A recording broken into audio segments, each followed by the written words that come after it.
Hi, Dodong. Hi babes, how are you? I'm okay. How are you? Ayos naman. Welcome to Dodong and Friends Podcast. Ayun. Wala pa kaming intro to. Sabihin niyo kung paano yung intro na gusto niyo sa amin. Gawin. Yeah. I think last na nag-upload tayo was way back 2024 pa. Was it actually Yeah. 2024 and not 2024. 2025? Yeah. Okay. Well, my first question is we Ikaw, don't wanna do the intro too long Okay. because this new format that we wanna start, gusto nating short and sweet lang para hindi siya dragging sa ating mga listeners. Yeah. May konting upgrade na tayo. May mga microphone na tayo. Yeah. Para tayo mga reporter. Dapat nakaganito bili ka ng stand para nakaganyan. Actually, meron ako isang setup doon. Hiniram nung mga friends. Yeah. Kukunin ko yun. Okay.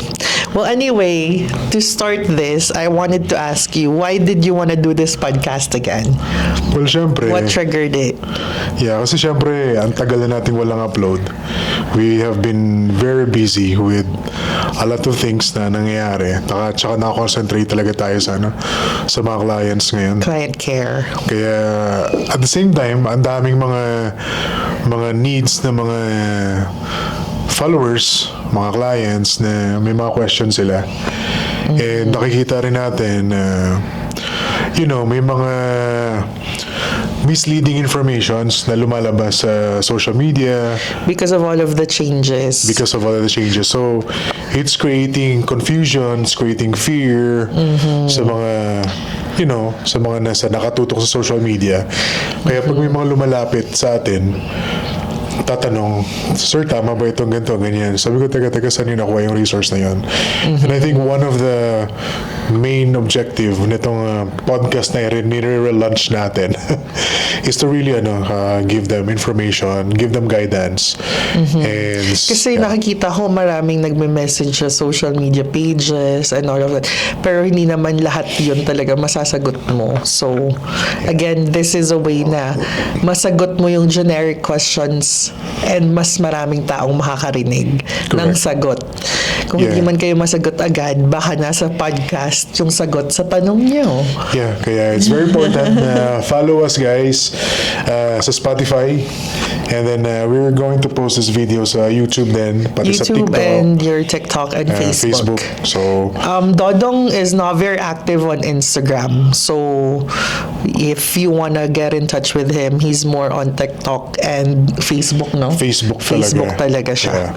Yeah. Kaya nakakamiss na guys Kamusta naman kaila dyan sa mga nakikinig sa amin before? Alam mo, there was one time babes na may pinuntahan ako, I think tindera, nagtitinda siya sa store. Tapos kilala ko naman siya. So sabi niya, bro, wala na kayong upload sa podcast niyo. Sabi ko talaga, nakikinig ka? Sabi niya, remember when you did that tour in the Philippines with Pio? There were listeners that attended your seminars. Yeah. Yes. So mga nakikinig talaga. So thank you sa pag-abang. So here we are. We're back. We're back. We try to be guys, consistent. It just got really busy, but you're like extra busy now, but this is needed. Podcast, I think. Kasi marami ring, I think we talked about this before, na marami ring pinagkakaperahan yung fear ng mga tao. Just for the clicks, they would post some things and would paano ba, mas palalalain pa yung fear na in reality may solusyon naman. So if you get in touch with a professional who really knows yung mga bagong changes, baka mas maliwanagin kayo and mas malesen yung fear nyo, mas malesen yung confusion nyo. So yun. Talaga nakakatakot ngayon, no? Karamihan sa mga nagko-consult sa atin, ang daming uncertainties, ang daming mga questions na kailangan sagutin. And yun yung nakikita natin ngayon na ang daming mga questions sa mga isip na katulad niya, nagkaroon kami ng consultation na Well, just to cut you off, sorry Dodong, to cut you off, pero to get this podcast started, kasi puro tayo intro, what are the fears? Ano ba yung mga common na takot ngayon ng mga kliyente na lumalapit sa'yo? okay, so syempre, andyan na yung fear na mapapauwi sila. Papauwi sila. You know. Bakit? Bakit sila mapapauwi? Mapauwi kasi, they don't know kung paano yung status nila.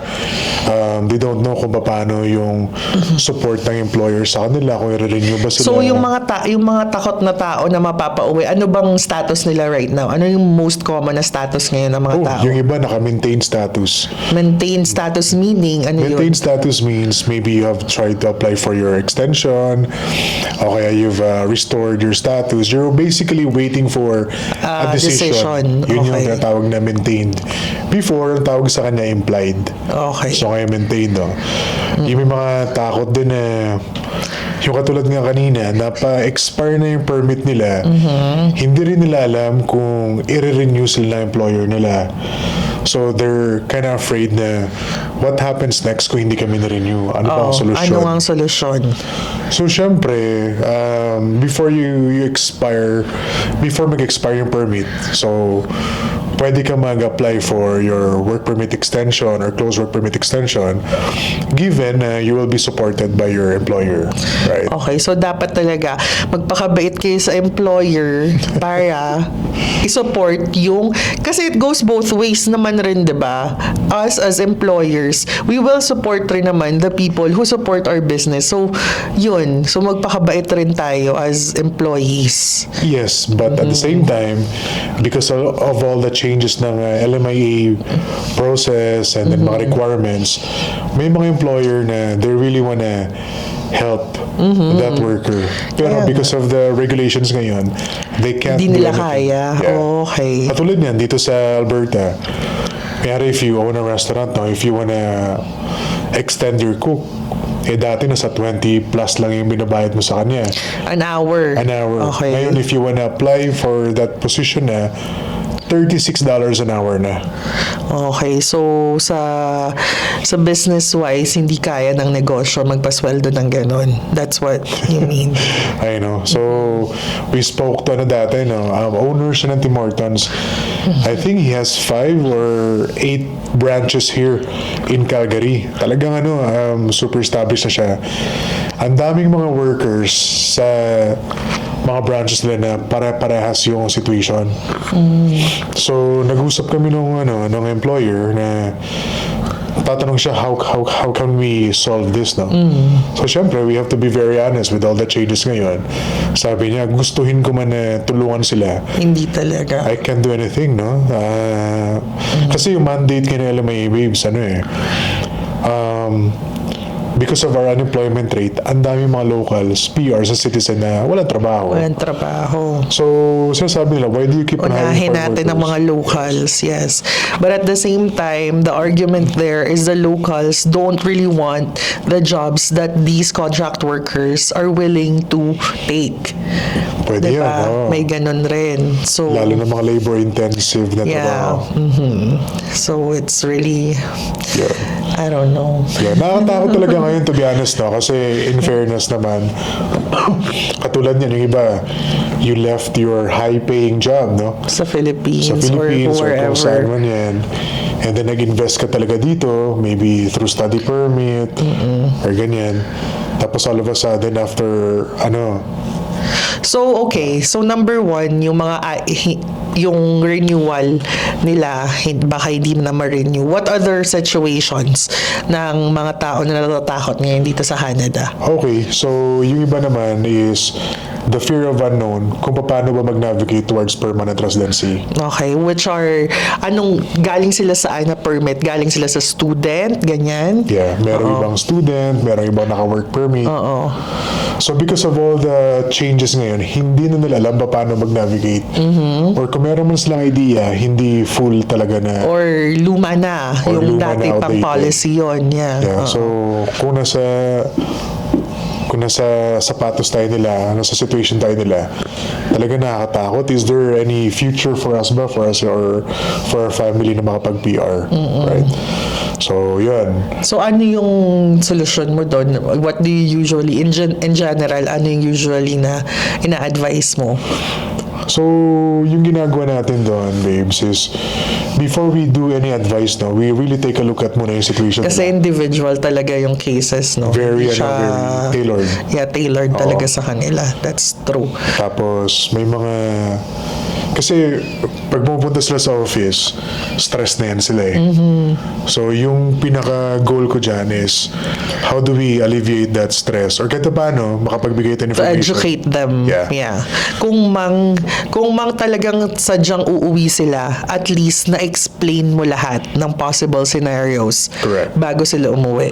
Yes. Diba? Yun yung ano. That's right. Oo. Ngayon, pag na-explain mo, it gives them peace of mind na, okay, eto tayo ngayon, these are the things that we can do. We can do. Yeah. And if anything, yun nga, kung mapapauwi man sila, at least they know that they did everything they could Oh, yeah. bago sila mapauwi. Yeah. Yeah. Tsaka sinasabi namin sa clients, guys, every time we have consultation, our goal is to really educate. Minsan, alam mo to, narinig mo to, babes, na we don't care whether you work with us or not. Ay, sorry. Yeah. We don't care whether you work with us or not. Ang importante, makapagbigay tayo ng, alam mo na, options for you at the end of the meeting. Kaya, so far, kita paano mukhang maganda yung response ng mga tao doon kasi at least, you know, we're not really after the... Yeah, the cash. yeah.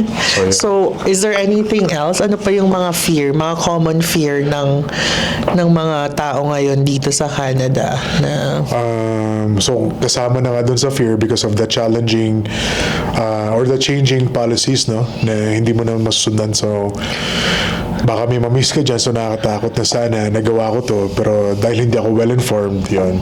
Kaya it's very important talaga na whether kami yun or somebody that yung professionals talaga to really guide you kasi they're aware of the policies, right?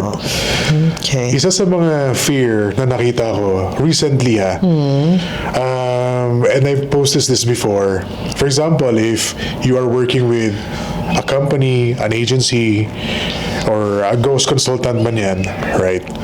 Tapos hindi mo alam kung ano yung nilagay doon sa documents mo. Oh, yeah. That's, yeah. You mentioned this, So, this is the importance of hiring, of doing your due diligence. I'm sure naman there's companies in the Philippines who legitimately do help. Of course. Yes. Do help the people to migrate here to Canada or to work. Yes. Na kahit wala silang what ang tawag sa inyo? Yung RCIC license. RCIC license. I'm pretty sure they do exist. That's right. Pero it's also your responsibility to insist to review the documents they're handing in on your behalf. 'Di ba? Kasi Dapat. nga yung nangyari is may sinubmit na fake documents. Kumbaga, hindi nila alam na may in-insert pala doon. And then after... And this company is from the Philippines, 'di ba? That's right. Yeah, so yun, kung mag-hire kayo ng someone from the Philippines kasi wala kayong access to someone who has a license here in Canada, you just have to make sure talaga na alam nyo yung mga documents na ipapasa on your behalf. Kasi ngayon, they're facing the consequences. They didn't know, they claim that they do not know na may pinasa na fake documents under their name. So now, the review ng government of Canada, ay nahuli sila. Which is yun talaga nakakatakot. Yung risk doon is paano ka na mag-PR, paano ka na mag-citizen, di ba? So, Well, kaya nga, questionin na yun ng government. Yeah, kaya importante, whether you work with somebody else na kilala nyo or agency man yan, or friend yun na tinutulungan, at the end of the day, it's your application.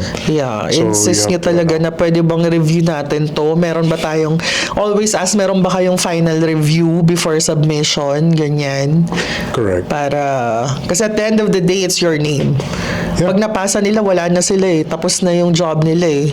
Pero, Nakakatakot talaga kasi After 2 Uy, years, that's really nabuksan. scary. That's scary talaga. Yeah. Yeah. So, Kayo ba guys, ano mga mga fear nyo ngayon? oo, I'm sure sa dami na nagtatanong sa social media, one person here would have like a really legitimate question to ask na natatakot sila ngayon kasi ganito, ganyan. Or yung fear ba dong na-abuse sila sa work. Tapos That's hindi nila right. alam kung saan sila pupunta. That's right. Diba? Yung parang, eto yung pinirmahan namin na bakit hindi ganito yung sweldo ko? Ba't hindi ganito yung ganyan? Ba't di ganyan? Yes, natatakot sila magreklamo. Natatakot sila magreklamo. Yun yung tinatawag natin ng mga abused worker. Yeah. Kasi dapat alam nila yung rights nila, no? Pero because you don't know that, syempre tayo, pag hinire tayo, lalo na sa atin, no? Yung sa culture kasi ng Filipino, pag na-hire ka, utang na loob. So, Utang na loob. gawin ko na lang to kasi sa naman, tinulungan naman ako. Pero pag sobra-sobra na, Correct. we can help you. Or Oo. Dodong can help you. Kung magano yun, dito sa Canada kasi fair yung batas natin dito eh. Kung ano yung nakalagay sa papers, dapat yun ang sundin. So syempre, sure, may mga konting adjustment dyan kasi andyan na yung pakitang gilas mo pag nastrabaho ka. Yeah, of course, syempre. Yeah.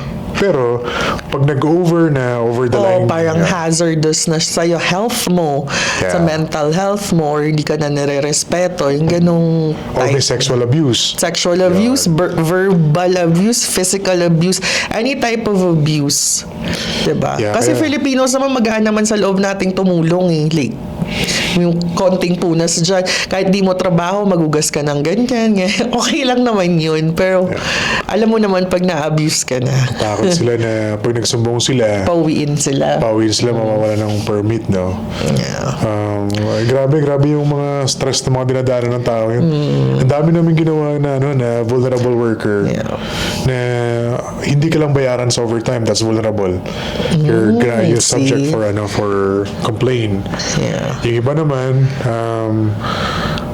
ibang-iba sa pinirmahan nila sa kontrata nila. Yeah. And it could, pwedeng safety hazard eh. Actually, meron akong kwento ng ganyan sa kakilala kong classmate ko dati na nagpunta dito. Tapos, this was like, I think like 10 years ago already, na iba yung pinirmahan niya sa Philippines. Pagdating niya dito, iba yung trabaho na dinatnan niya. Anong ginawa niya? Anong example? You weren't in immigration yet that time, but Yeah. she just went along with it. Sa fast food ba to? Yeah. Oh. She just went along with it. And I guess, okay naman na siya now. Pero di ba maraming ganong nangyayari. So, Anong pinagawa sana? Do you remember? no, I don't wanna talk about it. Pero yun lang. It's, iba yung contract sa Philippines. Pagdating dito, iba rin yung, basta iba. Iba yung dinatnan niyang work. Iba yung, yan. Yeah, you know what? Ang daming mga ganitong cases. Pero, I'm really excited, babes, na ini-launch natin ulit to, no? Kasi una, therapeutic sa atin to. It's really good for us, guys. At the same time, one way of pushing information. Yeah, pushing information and yung mga nakikinig, kung makaka-relate ka pa, at least ma-feel mo na, hindi lang pala ako yung ganito. Or okay lang pala magreklamo kasi na-abuse na pala talaga ako. Totoo pala yung nararamdaman ko. Pero yeah. na-validate sila. Yeah, kumaga. Tapos lahat naman na pinag-usapan natin dito, I mean, with the clients are confidential. So, Yeah, so we can't really. tsaka we always provide honest advice. At the end of the day, kumaga, what if kung kami yan sa posisyon nyo, di ba? Katulad niya kahapon, may tumawag. So, nung tumawag sila, may tinawagan silang isang firm. And then, dahil stressed na nga sila, they're expecting na sana na, alam mo yun, makakuha sila ng tamang sagot or ma-understand yung situation. Tapos yun, nung pagtawag nila, after how many minutes lang ng pag-explain nila, eto ha, in order for us to do this sa case nyo, eto yung bill namin, 10,000. Right? Yeah. So, kaya nga I mean, yeah. that's a culture thing dong. You can't really impose that on other companies. But when you're with Dodong B, you'll be taken care of. Well taken care of. Because if not, you can go to me and I will I will give him paano ba? Basta pagalitan ko siya. Diyan kayo magsumbong, guys. Well, you know what? We're also excited, guys, kasi si Hannes, part ng pagtulong namin ngayon is we're able to help you with your dream na sa bahay na. So yes, just recently, actually just last year, I got my real estate license. So that means sa mga client, because we realized, guys, na syempre pagpunta nyo dito, pag nagkapapel na kayo, ano bang next na goal ng mga Filipinos, diba? Is to own a house. Yun yung parang next big thing other than siguro pagbili ng kotse, kasi dito necessity yung sasakyan. Yeah. Yung bahay talaga. People wanna purchase a house. So to cater to that need, I have acquired my license, so I can now help you guys find a home, your dream home dito sa Alberta. Yeah. Which wherever you are here in Alberta, I'm able to provide assistance. So just message us also sa Dream Big with Dodong Bien. Yung admin namin will forward my contact information to you guys. At saka kung hindi man time na kailangan bumili ng bahay talaga, it would be nice to get an idea as early as possible. Oo. Para parang maplano kung nyo. gusto nyo lang malaman na, ate, paano ba, meron just recently actually yung isang client, di Brett, parang ate, paano ba, kasi balak na nga namin bumili ng bahay. So, I can guide you kung ano yung mga kailangan yung gawin, ano yung mga documents na kailangan yung, and yung mga steps na kailangan yung i-take para maging ready kayo for when sabihin natin, you're ready to purchase a home by summer this year. So, ready na kayo. Hindi na kayo naghihikahos hanapin yung mga ganito, ganyan. Yun. Tsaka, sa'yo free consultation, di ba? Yeah. We're I don't know. We're free consultations all throughout. But, yun lang. Book through my link para ipasa ko If sa you kanila. book through his link, I guess, then free consultation tayo. Pero yun, abangan nyo guys, simula pa lang to. Marami kaming ibibigay sa inyo Yeah. ng mga information. Yung mga questions actually ng mga clients, isa-isahin natin sa mga next na episodes. Yeah, yung mga common questions na nakikita namin sa social media na hindi nasasagot ni Dodong, unfortunately, because he's just really super busy. We will try to answer through this podcast. Hopefully, it will help you, or kung marami kayo, it help you guys na may information kayo makuha from him. Yeah. Directly Tsaka, from him. we just want to thank all our clients, our followers, talaga, especially mga kliyente na mga natulungan natin. Thank you for your trust, guys. Oo, and thank you for recommendations, for referrals talaga. The business grew because of the referrals na. Maraming salamat. Yeah. So, thank Kaya you guys so much. We're paying it forward. Yun. Kaya may mga iba na may mga special packages tayo na ginagawa. Yeah. Yung iba naman, basta marami kaming ino-offer talaga sa mga clients na wag na kayo ma-stress, right? Yeah. At the same time, itong podcast na to, it talks about fear. Before we end this, one thing that I always tell our clients, na sure, very uncertain talaga ngayon. And kilala nito sa mga nakakapag-consult sa amin. I always say na, just surrender it up to him, malabo man ngayon, pero sigurado ako may plano. Yes. At the end of the day, we have our options. We'll try to do it. Kung wala talaga, maybe Canada is for you, maybe Canada is not for you.